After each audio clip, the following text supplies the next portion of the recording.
topic, our conference.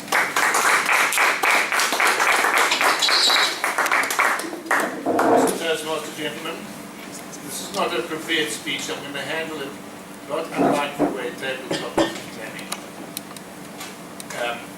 If does my memory serve me correctly, that members who are here this evening who have attended conference are Rob, Ian, Jan Hendrik, Peter, Lionel, Tony, and Bruno. Am I correct? Those are the people who have attended conferences over the years. Now, I'm going to briefly go through the program, and I invite these people who have been to a conference to please comment on either what topics they enjoyed or what topics they felt were very valuable.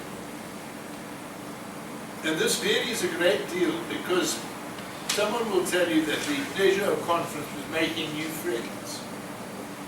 And we do make friends. There was a time when Forum was a prominent member of all conferences. And if for you the highlight of conference is that you've made a new friend or a new acquaintance, well that's, you must tell us.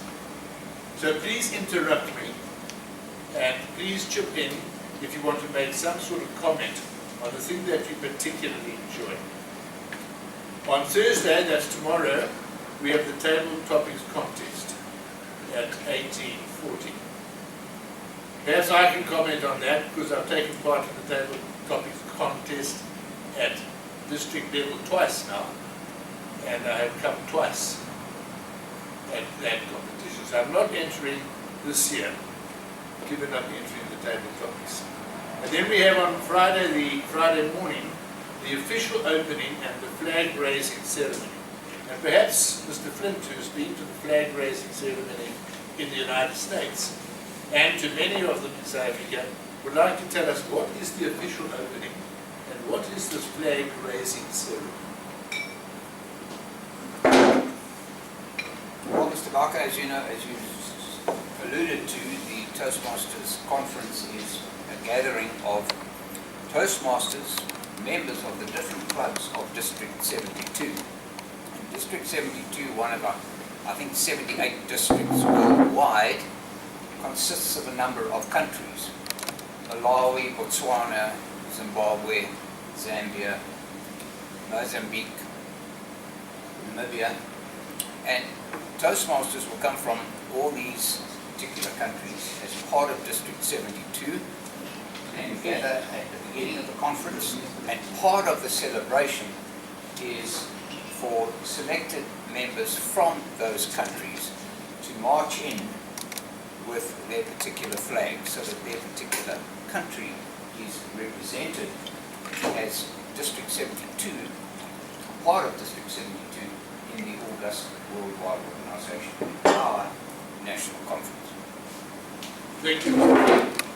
And then at 12 o'clock on this day is the evaluation, this is Friday, is the evaluation contest.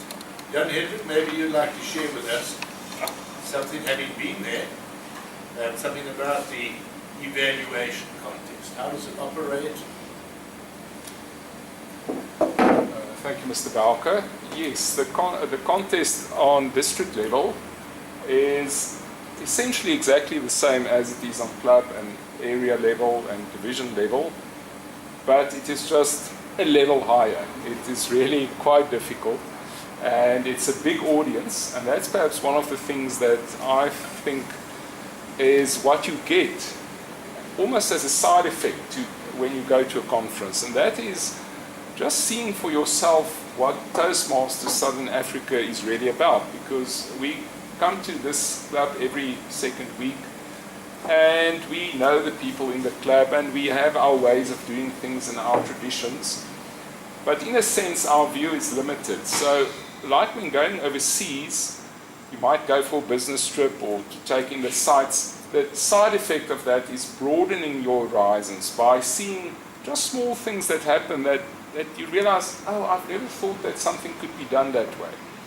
In the same way it is when you go as a Toastmaster to a conference. You see things being done differently. You see more people. You see a whole hall full of people that are all Toastmasters, that all struggle with the same things that you struggle with. And when you stand there and you have to do evaluation, you take part in the evaluation contest, then you stand in front of that wall with maybe 1,000 people and you have to perform.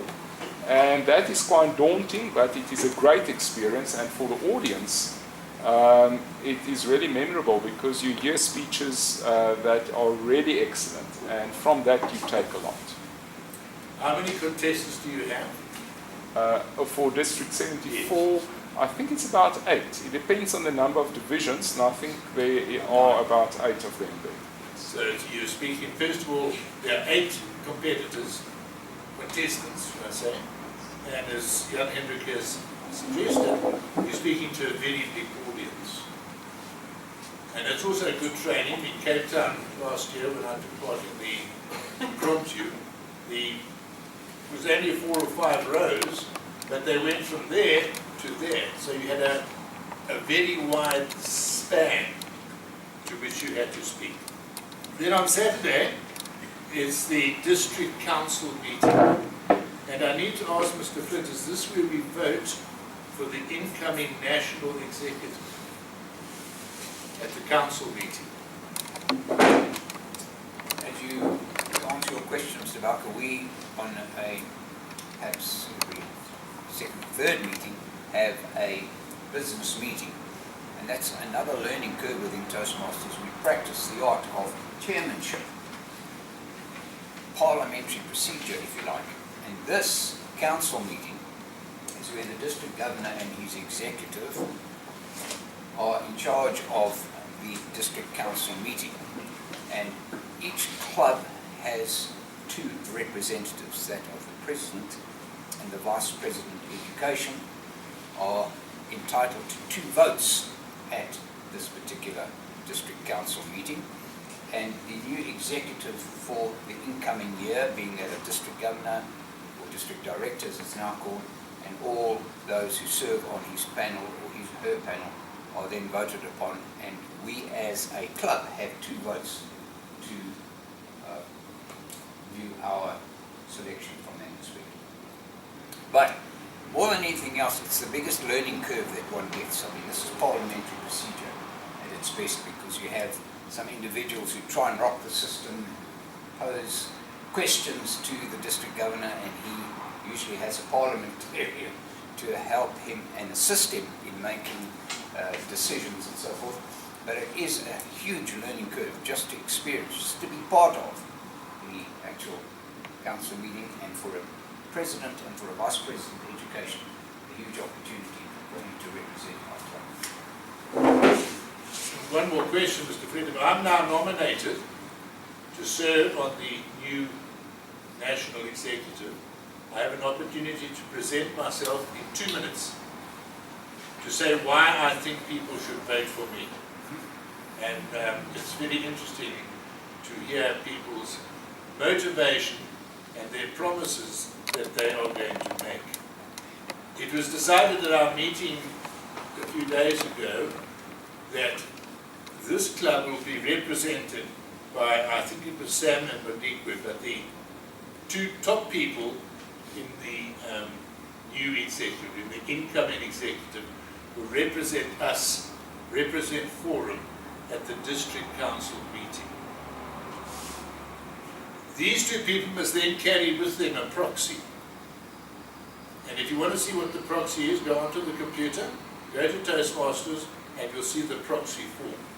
But those 2 people, our 2 top executives, will be going to that council meeting on Saturday at 9:25, and they must carry the proxy, which must be signed by the current president. Right? So the incoming executive members will represent us at the district council meeting. It's important that they register for this, because actually registration closes at midnight tonight. So perhaps when those people go home, they might like to just register on the Internet District 74 conference.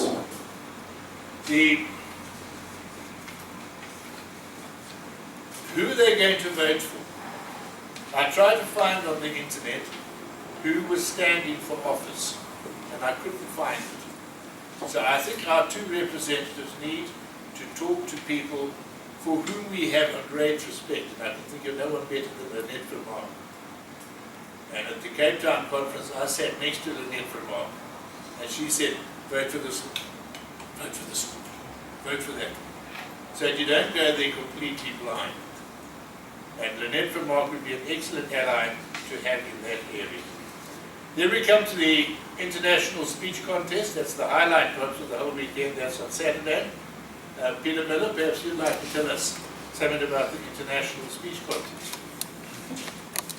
Again, there are 7 contestants. Yes. I think they're 9. Yeah, 9.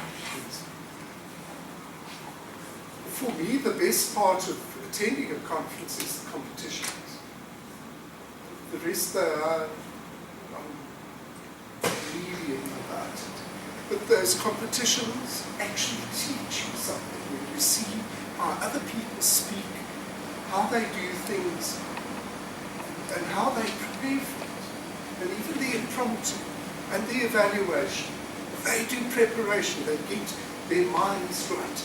They get there and they are motivated and they have so many good ideas.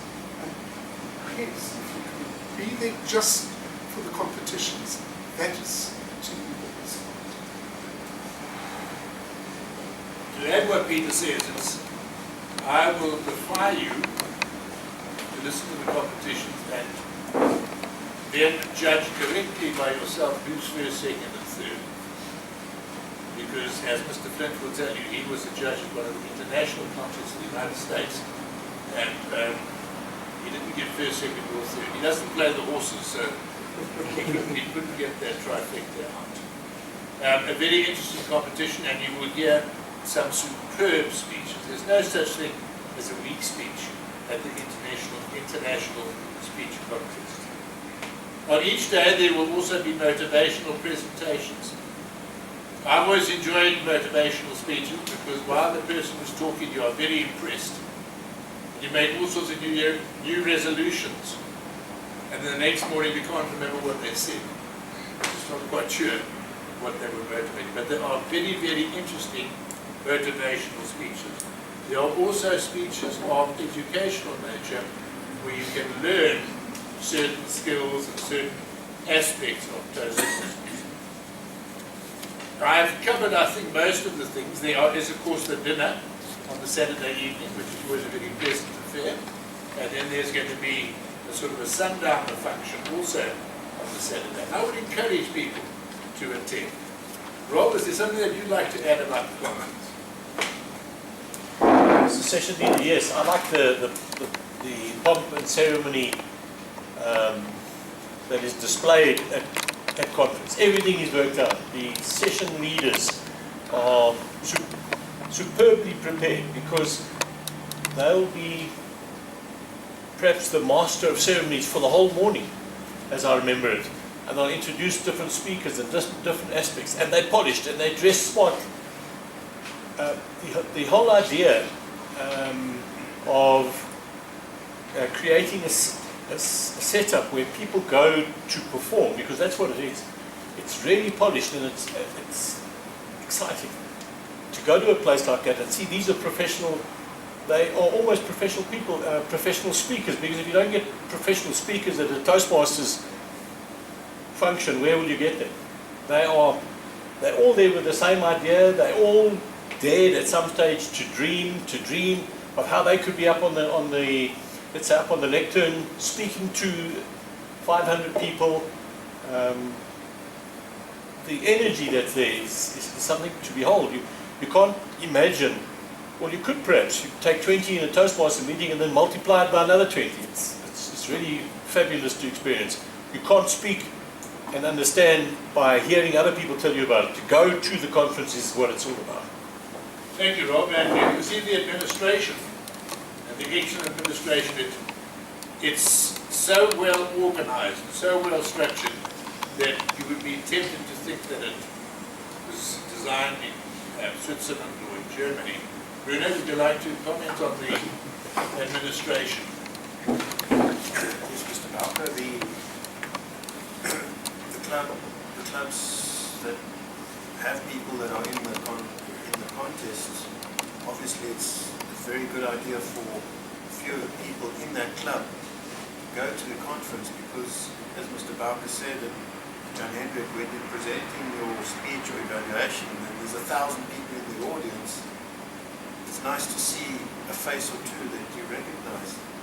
And when you arrive there, I mean, your name is on the list, everything, there's no problems with Toastmasters running a conference, because as Rob just said, everything works. I remember at the conference which we held for District 74 at the CSIR, Jan Hendrik was one of the day chairmen. It's like Rob said, you're the master of ceremonies, but you've got 1,000 people. You know, it's different than 20 people here. So all roads like When you get it right. Jamie, would you like to add something? Yes, I concur with everything that has been said here. It is mind-blowing. It is one extra thing. Certainly at the conferences that I've attended, on the final day, breakfast meeting and a humorous speech. And if you think you've heard humorous speeches here, they are out of this world. And then I particularly remember in Durban, chap representing, in jest of course, the South African chapter of the Flat Earth Society, trying to convince us that the Earth is flat. It was screaming, it's the only way to describe it. There are others. Tony's got a most memorable speech made by the man who's the head of the geography department at Hilton College. And he spoke, he proved to us that the Earth is flat. And it was very convincing. In fact, I'm not sure that he was perhaps wrong. I think 5 of us were there, Mr. Bowker. That's right. He started by taking the globe of the world and saying this is absolute hogwash and throwing it out. Anything else you'd like to add, Lionel? Mr. Bowker, one conference that I did attend, and the highlight of that conference happened about 11 o'clock, 12 o'clock at night, and I got a call to say that Mr. Flint, who was at that time convening the meeting, his wife had gone in to give birth to their daughter. And we couldn't find, and Mr. Flint didn't know which hospital she was at, so he told me, just wait, we're busy, and I'll get to it when I'm finished. So when he was finished, we started looking for the hospital, which he didn't know. We eventually found that hospital, myself and Mr. Flint, and Mr. Flint's brother-in-law walking down the passage, and the big burly sister came and said, in Afrikaans, en wie is die pa? So I said to her, we don't know yet, we want to see the baby. To which we were kicked out at that time. And it was a young girl called Nicole who eventually came to South Africa, and from that day on, Mr. Flint tells me that he used to be called Mr. Flint. From that day on, he was just Nicole's dad. I have heard on the grapevine that there will not be a repeat of that performance at this year's conference. I speak Not, to Mr. not Flint. from Mrs. Flint or from any other Mr. Toastmaster.